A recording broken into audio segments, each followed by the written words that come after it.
अस्सलाम वालेकुम रहमतुल्लाह। बाज़ मुतासिबीन और नज़दी टाइप के लोग जो है वो जो सिलसिले सैफिया के ख़िलाफ़ ये प्रोपेगंडा करते हैं कि सिलसिले सैफिया वाली पीरों को सजदा करते हैं, जो यकीनन ये प्रोपेगंडा झूठ पर मबनी है और उसकी कोई हकीकत नहीं। क्योंकि सिलसिले सैफिया वालों का अक़ीदा ये है कि अल्लाह के सिवा किसी को भी सजदा करना जायज़ नहीं है, चाहे आम हो चाहे ख़ास हो। ना ताज़ीम की नीयत से और ना ही इबादत की नीयत से किसी को भी सजदा करना जायज़ नहीं है। ये सैफियों का अक़ीदा है।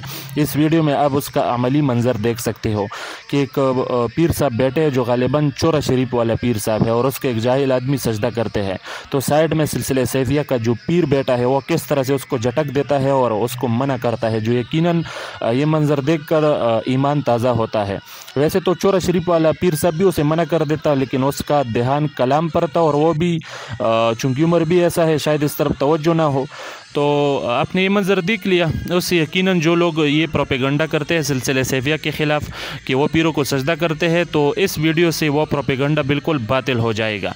और यकीनन ये क़ुतबुल अक़ताब अख़ुंज़ादा पीर सैफ़ुर्रहमान मुबारक रहमहुल्लाह की तरबियत है, जो उन्होंने अपने खुलफ़ा मुअतक़िदीन सालिकीन की है, जो शरीयत के मामले में किसी के साथ कोई कंप्रोमाइज़ नहीं करते। अगर कोई शरीयत के ख़िलाफ़ काम करे तो वो उसको झटक देते हैं, उनको बिल्कुल रद्द कर देते हैं, जिसका मंज़र आपने देख लिया। तो जितनी भी सुनने वाले हैं देखने वाले सबसे गुजारिश है कि आगे शेयर कीजिएगा, ताकि लोगों का जो बाज़ लोगों ने प्रोपेगंडे फैलाए हैं, लोगों का गलतफ़हमी जो बन गई है वो ख़त्म हो जाए। अस्सलामु अलैकुम व रहमतुल्लाहि व बरकातुहू।